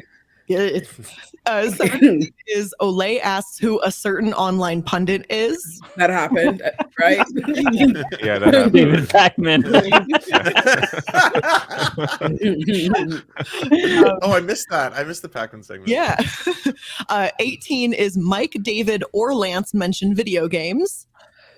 19 Every stream is, after me at the end, for sure. There we go. 19 is Matt mentions crypto. Not yet. Not yet. 20 is there's an entire segment talking about Twitter beef. That's every time. Yeah, every single episode. Speaking of which, Elon Musk is about to take away all the verified checks. Anyways, keep going. Oh, we got to talk about that.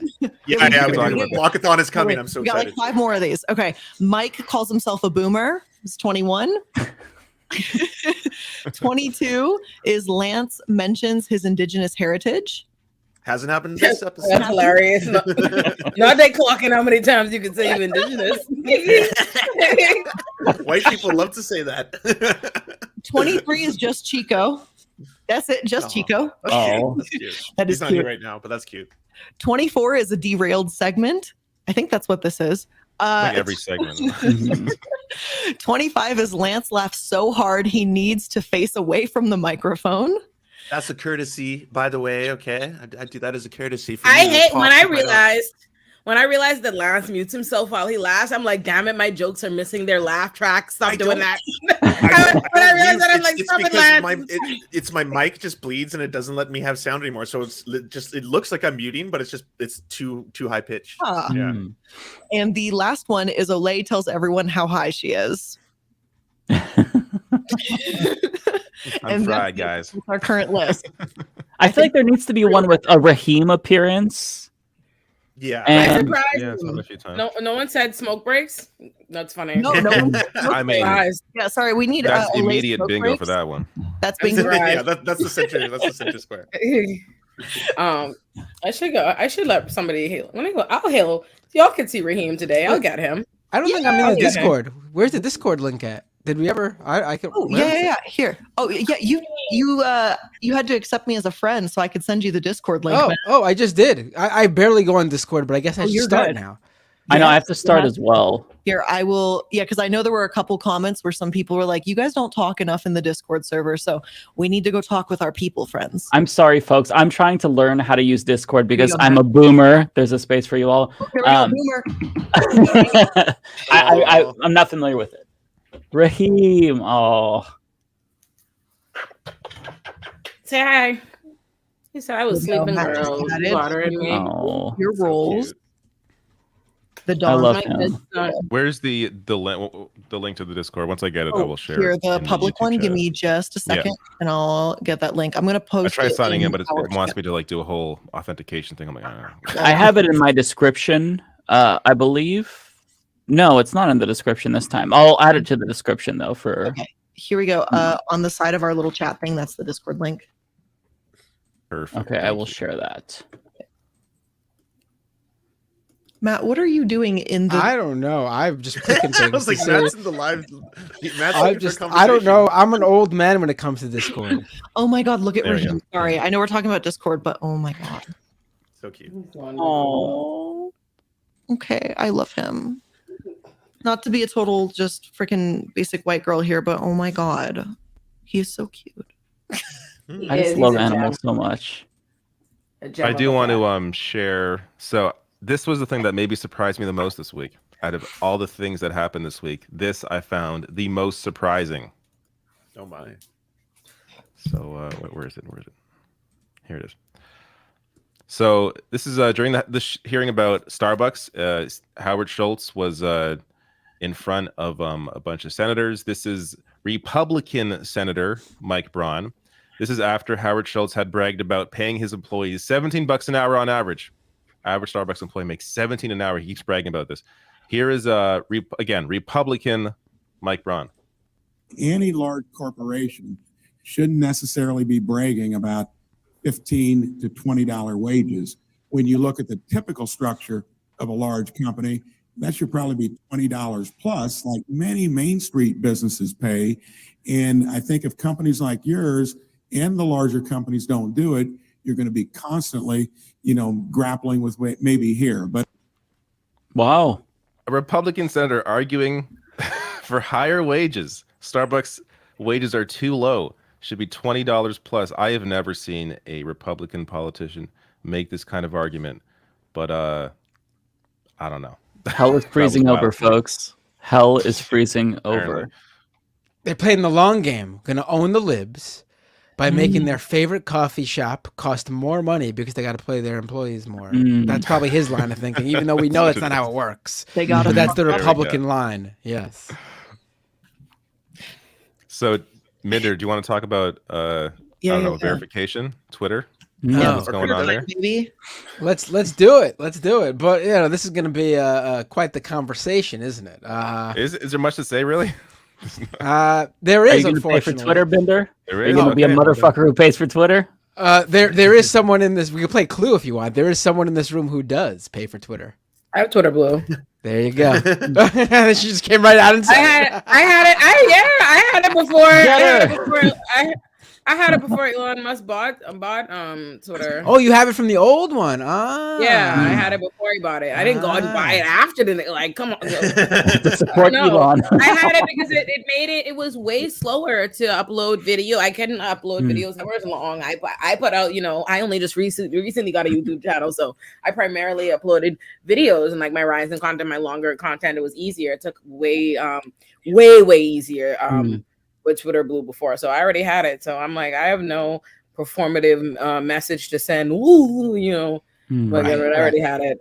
I have a raw. Although I might get rid of it because the whole app is falling apart at this point. You should also get rid of it because there's going to be a real move to block everybody who has it after the Great this Blockathon weekend. is on the 15th. So I would definitely get rid of that check mark as quickly as possible. I didn't know about the blockathon. They basically after this weekend, the only people who will have the check mark are Twitter Blue subscribers. Yeah. So the power users and the anti-Musk people are starting a whole thing to block after this weekend when the check marks are moved. Every check mark you see, just block them. It's called Block the Blue. It's going to be a real thing. I mean, it's not something I came up with. What if my legacy checkmark doesn't get removed and people think that I pay for Twitter and they instinctively block me? If a whole bunch of check marks aren't removed this weekend, that news will get out, and I bet people won't do it right away. It's basically people just want to know right off because right now you do have to click on the check mark, and I do bet that extra move is just people don't care enough to do that.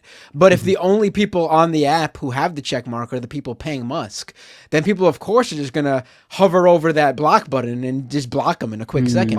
There's also completely defeat the purpose of having a check of paying for a check mark. Like now that you know, like here's the thing. What's the point of buying a check mark? He's so stupid because of course the paid check marks are a bad idea, but from a business standpoint, keep the verification on the people who had it, because those are, for the most part, and I'm not calling myself this, but for the actual big users of Twitter, like the celebrities, the Hollywood actors, the big music stars, they're verified. And so the selling point for Elon Musk for his $8 a month plan is to fucking, you want to look like those people? Pay me $8 and I'll give you the check mark so you look like them. But without even that, if you take the check mark off of all those people, then what's the fucking selling point? It's going to be the loser badge. Like, it's going to be literally like a scarlet letter. It's so stupid. It's so stupid. A lot of celebrities are saying how they're going to stop posting. I've never blocked anybody, and I'm really proud to say that because every free speech warrior on the internet has never blocked me at blocked some point. anyone. I have a flawless record of 0 blocks because I wanted to be able to say this. I wanted to be able to say I'm the only free speech absolutist. You're not actually, because everyone quote tweet me. I let everyone reply to me. You can have at me. Go nuts. I've never blocked you. I block the fuck out of people. But I'm changing on October 15th. 14th. I'm going to, once my blue check mark is gone, I'm blocking literally every blue check mark on Twitter, and Elon Musk is first. He will be my first block. I'm so excited. I'm going to block Elon Musk first, then every blue check mark. Right I also block 0 people for that same reason. I didn't want to give anyone the pleasure of being able to do that screenshot that shows Matt Binder blocked me. I don't give a fuck. I don't care at all. I make public away. service announcements all the time that I block you. You're lucky if I block you, because if I don't block you, I will drag you through the dirt. I just checked my blocked accounts. I have 2,193 people blocked on Twitter, and honestly, that's low in my mind. I would have guessed higher. I should check mine. I actually knew I knew Ole had Twitter Blue because I have the raw data of every single Twitter Blue. Oh, do you have a block list I can use? Damn. User, I can. It's the day not of. I want to hit like a button and just watch it go like block. I'm about to cancel my subscription. I just hope that I hate that you can't customize your display on Twitter after that, right? You're stuck with that communities tab shit foolishness. But I mean, I'm gonna cancel it. I do hate it. I hate it. Like I hate it. I hear it. This is the internet. I wrote a piece and it went pretty viral this week. This great researcher Travis Brown has been tracking Twitter Blue subscribers, and he's been like diving into the data, and he's been sharing it with me. And it's amazing to see some of this stuff. Basically, the focus I did this past week, and there's gonna be another piece coming out next week. I can't tell you what, but it's gonna be another real amazing who pays for Twitter Blue piece. But the Twitter Blue subscribers. Half of the Twitter Blue subscribers, half of the people who pay Elon Musk for Twitter Blue, do not even have 1,000 followers. They have less than 1,000 followers. 18% of the people who pay Elon Musk for Twitter Blue have less than 100 followers. Okay, I cancel my subscription. And something like close to 3,000 close to 3,000 of these people have 0 followers. Paying Elon Musk to blast your tweets to 0 fucking people. It's really like, and people are asking, oh, what's the significance of that? Well, of course, there are some great accounts, people who follow me who have less than 1,000 followers, but for the most part, if you have very low follower accounts, and you think you need Twitter Blue, you're most likely a very low quality poster from my own experience. I don't know if you've come across the Twitter Blue user in your replies, but you can usually tell without even clicking the Twitter Blue logo to see if they paid a Twitter for Twitter Blue, because the quality of their tweets are much different than the vast majority of the people who use Twitter. It's amazing. It's almost without fail a far right winger, a crypto scammer, an Elon Musk / Tesla sycophant. It is like almost like 9 out of 10 times it's going to be one of those people. And I would say even like less of a percentage of that. And then you never come across someone like an Ole paying for the old Twitter Blue still. That's like, you're like a rare gem in the, they don't exist anymore. Those old school users don't exist anymore. That's honestly, yeah. Well, I canceled this now. I don't need nobody stressing me out. I'm sick of people having my name. I do not want to hear it. I don't want to fucking hear it. Like, I swear to God, I'm up to here with internet users. I've had my fill. I literally took this week off like a mental health week. I sent my CEO an audio note and I was like, listen to me. I cannot talk to people for a week. I need a mental health week because if I don't, I'm about to set it off. Like, I just gotta go mind my business. Nope, I'll just fucking cancel the subscription. I'm tired of fighting for my life. Fuck it. Like, whatever. Like, whatever. Like, who cares? I don't have time. Fuck it. Because people, I've gotten messages from people being like, please allow me, please cancel your Twitter Blue. I'm like, oh my God. You have? What, really? I'll be honest though. You just showed me, and to everyone watching, you just showed us all that it works. Shame these motherfuckers. Shame them. Not you. Not calling you a motherfucker. Those other ones. Shame them. Shame them. You see why you can't deal with a hostile mob? You see why you can't play that game? The minute you get a little bit of ground, now look, they're emboldened. Look what I've done. Look at listen, people have asked me like, what's the equivalent of like, oh, you pay like Amazon for Amazon Prime, and you support Jeff Bezos. I mean, I do think there's a huge difference between these other shitty billionaires who we hate because they're billionaires looking out for their own capitalist billionaire class, and Elon Musk. I really do. There's a difference between those guys who are driven by pure profit and money, and Elon Musk, who's out there legitimately using the platform to push a political ideology. There's no other. He's pushing his own agenda, and it's less business driven than it is Elon driven. He just became the most followed user of all time. Yes, you could. There could be. You could put a campaign pressure. A bunch of organizations could get together and shame a Mark Zuckerberg or Jeff Bezos into tweaking something, changing something, because at the end of the day, they're looking out for what will make them the most money. With Elon Musk, he's out there fucking pushing anti-trans shit personally, like literally replying to anti-trans stuff about the shooter so it gets boosted in people's feed. He's sharing conspiratorial posts about Nancy Pelosi possibly was having her husband was having gay sex with his attacker. Like, this dude is different than those other ones. They're all shitty. Fuck them all. But Elon Musk is shitty for a different reason. He wants Reddit's approval. He wants 4chan's approval. He wants to be like, it didn't piss him off that he's the reply guy for people like, Ian Miles Chong or all these other like really weird far right weirdos. And he's happy with that. He is now the most followed person on the platform. You got it. Yeah. Meanwhile, like there are shows on Amazon Prime that are anti-capitalist. Like, so if Elon Musk controlled like a Netflix or an Amazon Prime, I don't think you'd have any shows like that on there, right? Like it would be like a Daily Wire sort of deal. Look, here's the thing when it comes to billionaires and their billion-dollar businesses, right? Is someone, when it comes to like talking about Jeff Bezos, right? He's evil. We pretty much know he's got the looks and the empire to be a super villain in a movie, right? We get that. He's got the bald head and everything. But he still produces a product that's unfortunately useful and valuable to millions of people around the world, right? So we can hate him, but he's still providing a service that people now need, especially post-pandemic. Elon Musk doesn't provide that. His Teslas are catching people on fire.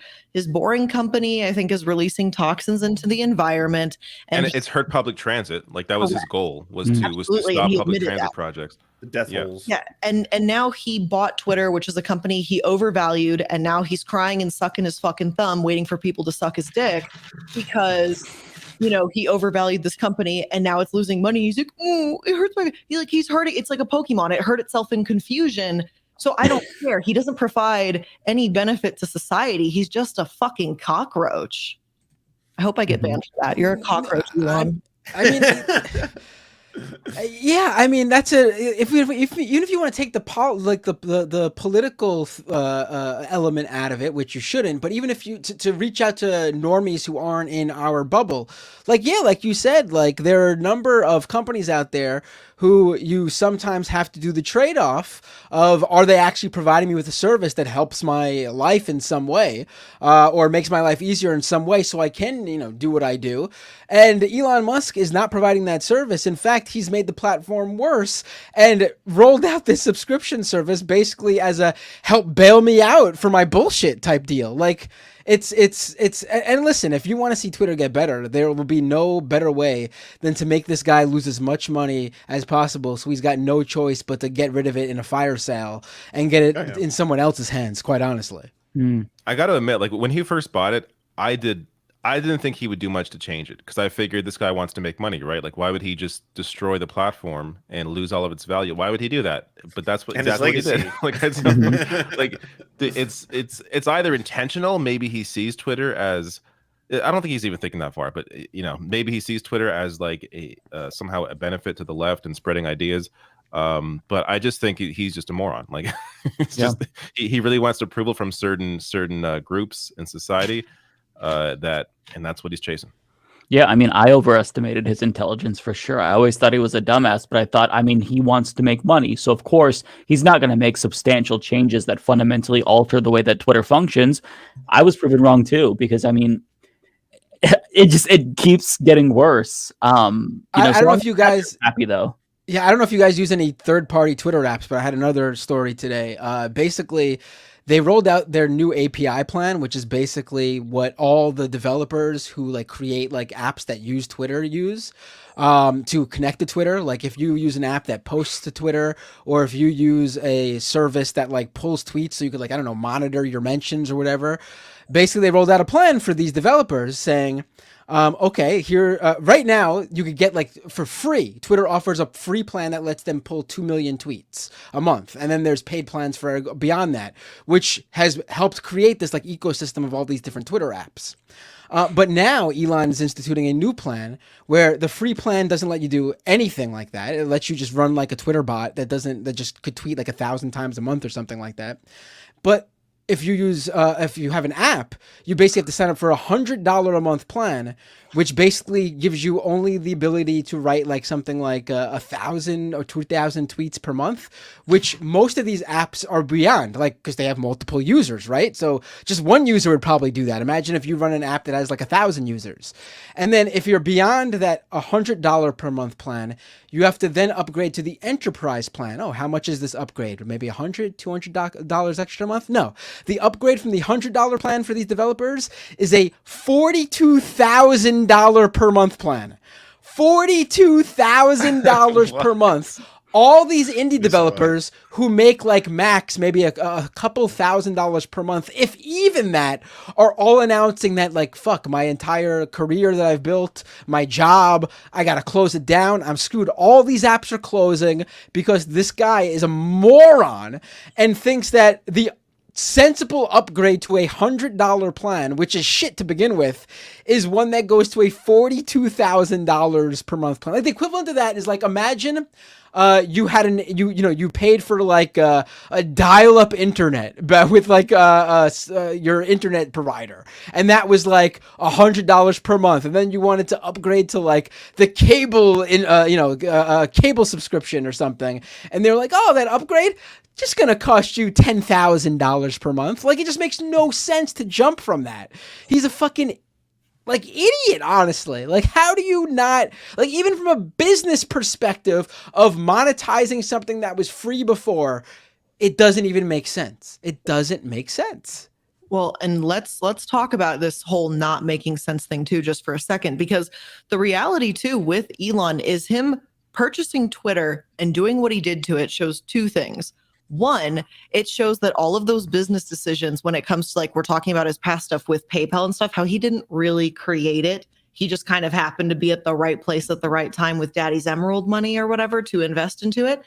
It shows, one, he's really not that smart, and he's been playing this game that he's smarter than he is. And now it's coming out when he's actually put in the driver's seat of a company that doesn't have any advisors or HR or anything. Here's what happens. Here's the man you think is a genius.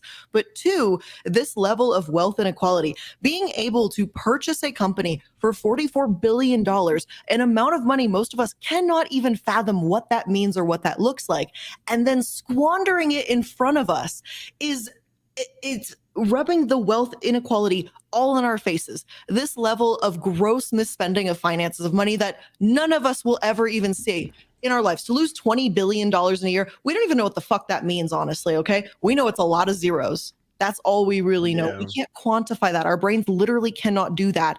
And he did it for the fucking lulz, for funsies, because he wanted to be number one. It did prove that the whole meritocracy isn't real, though. That's nice. Now we know that billionaires CEOs of these Fortune 500 companies aren't necessarily there because they're the most qualified and the most exceptional human beings on the planet, directed to lead us peasants with their incredible 9,000 IQ super brains.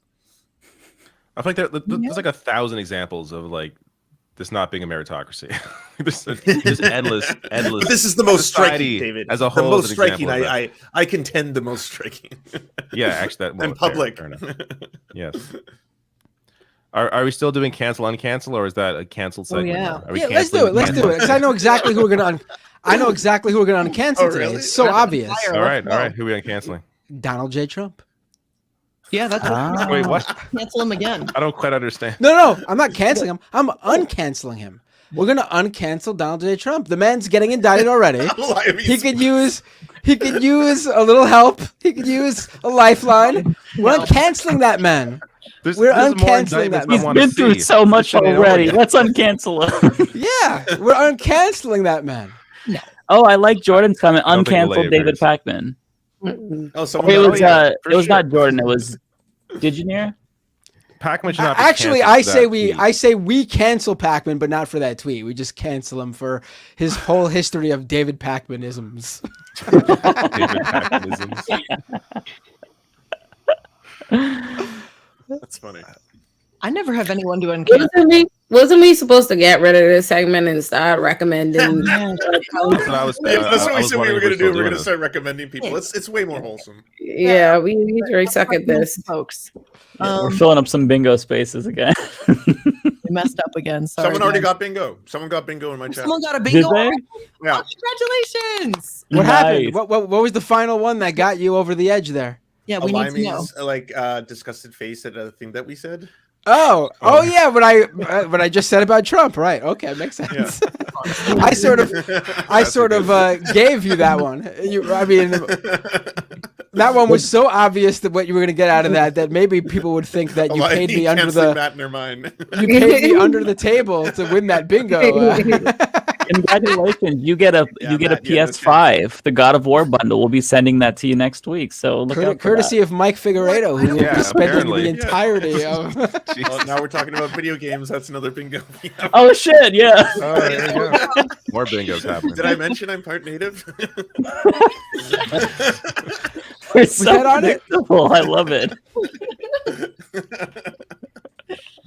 Well, if we're gonna plug some people here, I didn't plug anybody last week, but I've always enjoyed right here Andrea's work, Cyberdemon 531. Yeah, I love Andrea. Oh, I'm subscribed to her too. Oh, are you? There I you watched go. her videos too. Yeah, It's she's had some nice fantastic. takes on me. She love deserves her. a lot more. I think a lot more subs than she has, a lot more views than she has. So definitely check out and subscribe to. She's a machine too. She Andrea puts up a Cyberdemon lot of here. content. Oh yeah, very consistent. A lot of live streams, a lot of great stuff. A great perspective, great charisma, fantastic. I think she's great. Yeah, she's hilarious. I have someone I'd like to nominate to the pile of new people. I would like to recommend a streamer over on Twitch, Hannah Reloaded. About 11,500, I guess, followers, subs, or whatever. And they're a leftist variety streamer. They like to talk about politics, debunking conspiracy theories, and all of that. Yeah, I love Hannah. I think they're a great person. So Yeah. I was like, that sounds familiar. I'm like, okay, I know Hannah. That's right. I mean, I don't know her personally, but I know her content. She's good. Question real quick. Yeah. Were our recommendations supposed to be like political? You can, whoever you want. Okay. I'd say whoever, right? Like, well, because Olay and I don't really tread wholly into politicals all the time. So I think that's fair to make that extension out. Oh, you think so? Oh, look at that. I thought I'm gonna recommend doing that. Then I got someone else to plug as well. If you like RPGs, JRPGs, Eric Landon RPG, fantastic channel. You can see I watch all his videos. Fantastic videos. Check out Eric Landon RPG. There, dude. Where do you find where do you find the time to watch to make all these political videos and then watch hour-long RPG videos over there? Look at that. I tend to watch videos over like days, so I like pause it like 10 minutes in, watch it the next day, and eventually get through it. But that's fair. Or I'll play like while I'm playing a game, I'll listen to a podcast or listen to a video. So that's how I do I'm it. going to recommend a little streamer known as Hassan Abi. I'm not sure if anyone's heard now. You took my joke, Matt. Fuck You should have this segment actually for all of us here. I'll recommend Debunk the Funk with Dr. Wilson. It's a YouTube channel that takes really, really bad COVID takes by Jimmy Dore or Russell Brand or Glenn Greenwald, etc., and then debunks them from the perspective of a molecular biologist who really, really fucking knows his shit. So Dr. Wilson is awesome. Debunk the Funk with Dr. Wilson. I highly recommend. There you go. Actually, I'm gonna go self-serving here because I got nowhere near as many as you guys on YouTube and Twitch. Follow me. Subscribe to my channel. Yes, YouTube.com/Matt Binder. There's so many of you watching David's channel, Mike's channel, Lance's channel, Blair's channel right now. YouTube.com/ give me to 30,000 subscribers at least. Look how close I am. Come on. Very close. Let's do it, folks. Come on. And of course, if you're on Twitch watching Lance, you can just go to twitch.tv/Matt Binder too. And follow me there as well. And also, don't forget to check out Olay's new YouTube channel. It's got some great content. All right. We also have a young new YouTuber here with us. Know her as well. Thank you, y'all. Yes, I wanted to do the same thing, and I'm glad Bender did it first because I was like, nah, I'm not gonna do it. It's too on brand. So yeah. Illuminati on YouTube. I like my page. I like my show. I think it's nice. I think it's cute. So yeah, do that. I put out a new video yesterday. Y'all should watch it. I'm gonna put the link in the chat. Well, I can put it. I can't put it. I'm gonna put it in the Surfs chat. But the Surfs watched it. I love them. It was a really good video. It was really yeah. And I'm gonna recommend everyone's channels here because I think one, we're wrapping up the show, but two, every one of the hosts on our weekly little Leftist Mafia podcast here has great perspectives on different things going on in the world. There's a lot going on every single day. All of us have different takes, different perspectives, and different things we like to focus on. And I think every single person here produces fantastic content and is worthy of checking out, and subscribing, following, all that good shit. That's very nice, but again, my channel and Olay's, we don't have enough. Everyone here got too many. No, that's facts. No, for real. No, yeah, for real. Yeah, no, definitely. When my channel and Olay's channel are in the six figures, I had 100K. Then I'll start recommending the rest of the hosts' channels.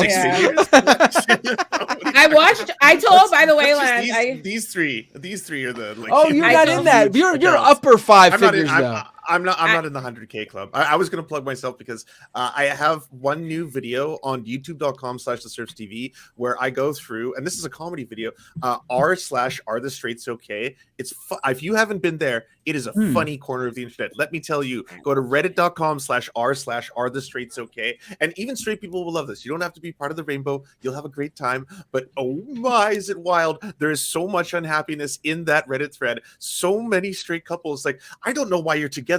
I don't get it. Every single one's like, I want to strangle my wife. Oh, my bitch wife. I hate my fucking wife. Oh, I hate my husband. Men are so dumb. I hate men. I'm like, why are you all together? What's wrong with you? You know, it was fun. It was fun and it's funny. I'm gonna plug it.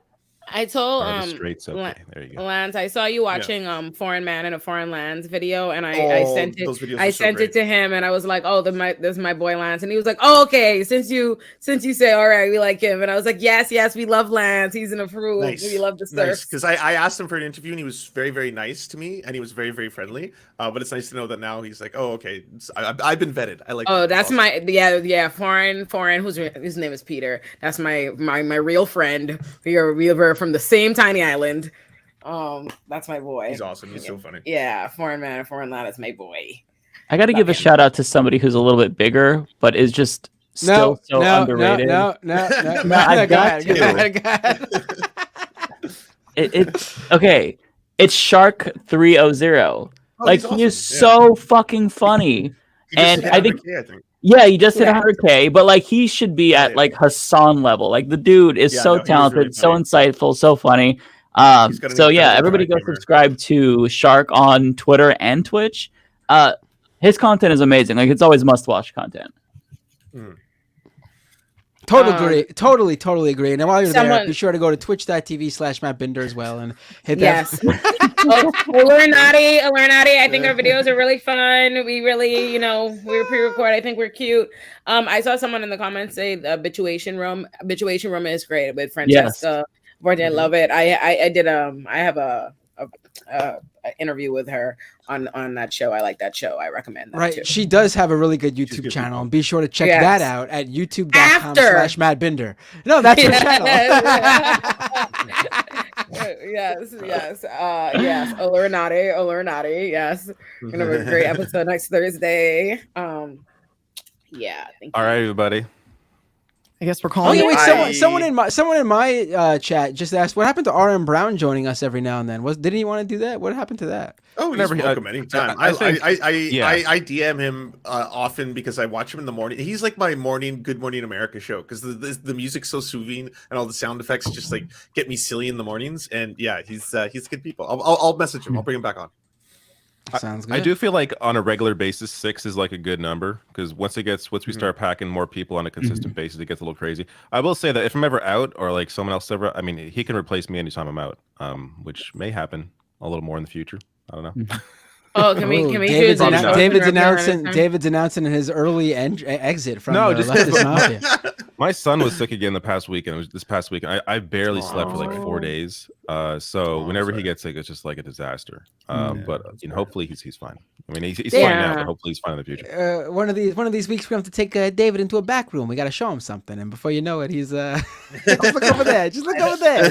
Come in. Today's your big day. You're a made man. Come here. Bah! Jesus Christ. Well, that accelerated quickly.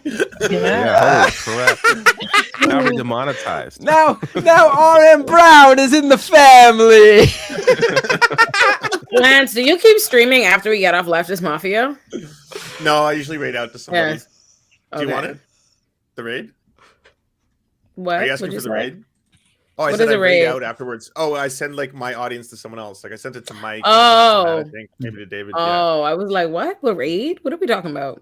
No, okay, no, I was just asking out of curiosity. Like, well, I was like, oh, No, I'm what are you usually gonna do? burnt out by this point. I'm impressed to hear that finally. Good, because you're always like every time I even think about surfs, I get an email like, we're on now. And I'm like, oh, hey. All right, everybody. Toodaloo. Have a good day. Follow me again. Follow Natty on YouTube. Bye. Bye. Bye, everyone. Bye. Have a I'm going great to stay night. to answer a couple Take super care. chats, and then I'll get out. Hello. Still here. All right. Which actually, I'm curious. Am I still on Binder's channel? I probably am, right? Unless he ends the stream himself. Hello, Binder fans. But let me get a couple super chats here. So Infinite Content says, when the Black Panthers showed up at the California State Capitol with rifles, they changed the open carry laws quick. They can make changes if they want to. Absolutely. Evan Christensen says 37 minutes behind, but what the hell with Binder cackling at the Pac-Man situation, but I'll wait. I don't even know what that was about. I don't remember him cackling at that, but we covered it. All right. I'm on Binder's channel. Binder, you have a criticism here. You cackled at the Pac-Man situation. Terrible. I'm taking over Binder's channel. I am now the owner of Binder's channel and still my own channel, but also Binder's channel. My hair's fabulous. Well, thank you. It needs to be cut as soon as possible. Look at this thing. Look at this. This is just like, it's just too much. I can't do this. It's crazy. All right. I'm gonna go and I don't know, play some video games. I could talk more video games, but I could be here all day talking about video games. I'm not gonna do that. Where's my 3DS? Here it is. The eShop closed this week, guys, and it's very sad. But I made sure to get everything I needed to before it closed down. Check my software right there. So been playing Devil Survivor. I'm stuck on the boss right now, but there's a lot on the 3DS that people will never be able to get again legally. Of course, emulation now is you must emulate. You must. Anyways, could be here all day. All right, time to go. Thank you all for showing up, and goodbye.